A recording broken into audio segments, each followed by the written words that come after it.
रुको, आगे मत बढ़ो। यह आवाज़ किसी इंसान की नहीं बल्कि एक ऊँट के अचानक रुक जाने से उठी थी। सामने अंधेरा था, रेगिस्तान की रेत गर्म थी और तेज हवाएं आंखें चुभा रही थी। रात का सन्नाटा इतना गहरा था कि जूते की रेत से मैं खिसकती आवाज़ भी साफ सुनाई दे रही थी। इसी माहौल में एक बंजारा काफिला सफ़र पर था और उसी काफिले में था समझदार ऊँट तैमूर। कहानी शुरू होती है। काफिले का मुखिया था रामू बंजारा, बेहद अनुभवी और शांत दिमाग वाला। उसके पास एक खास ऊँट था, तैमूर।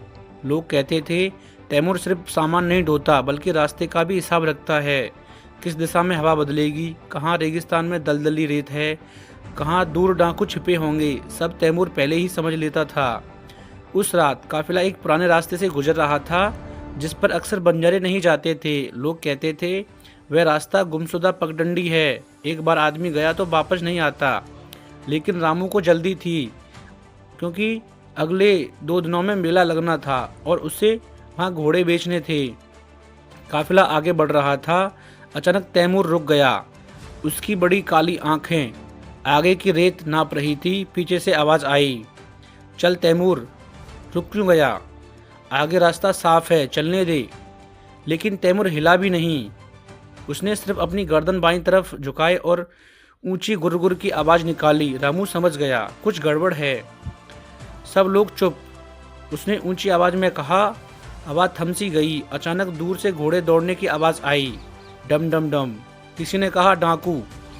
किसी ने जमीन पर हाथ रखकर धड़कन महसूस की। हाँ, बहुत से घोड़े हैं।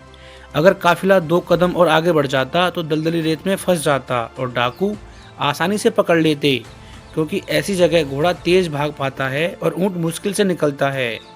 रामू ने फटाक से आदेश दिया, सारा काफिला दाएं मुड़। तैमूर ने एक हल्की सी मुस्कान की, जैसे कह रहा हो यही सही दिशा है। पूरा काफिला तेजी से मुड़कर एक बड़े टीले की आड़ में छिप गया। कुछ ही मिनट बाद डाकुओं का जत्था उस रास्ते से गुजरा जहाँ काफिला था। वे रुककर जांचते ही कि कोई फंसा तो नहीं, पर उन्हें कुछ नहीं मिला। वे आगे बढ़ गए। सबकी आंखें अभी भी तेज थी। किसी ने तैमूर सिर पर हाथ रखकर कहा, यार ये ऊँट नहीं फरिश्ता है। सुबह जब सूरज उगा तो काफिला आगे बढ़ा। थोड़ी दूर जाने पर दलदली रेत का बड़ा गड्ढा दिखा जिसमें रात की ठंड से कुछ घोड़े और सामान फंस पड़े थे। वही गड्ढा जिसमें वे फंस जाते अगर तैमूर न रोकता। रामू ने मुस्कुराते हुए कहा, बंजारा अपनी अकल से चलता है और ऊँट अपनी सूझ से। दोनों में से किसी एक की गलती जान ले लेती और आज तैमूर ने हम सबको बचा लिया। उस दिन से हर काफिले में तैमूर की कहानी सुनाई जाने लगी। लोग कहते हैं रेगिस्तान में इंसान से ज़्यादा समझ ऊँट में होती है। तो फ्रेंड्स, कैसी लगी वीडियो कमेंट करके ज़रूर बताना और ऐसी बहुत ही इंटरेस्टिंग वीडियो देखने के लिए हमारे चैनल को सब्सक्राइब कर लेना। और मिलते हैं फ्रेंड्स अगली नई और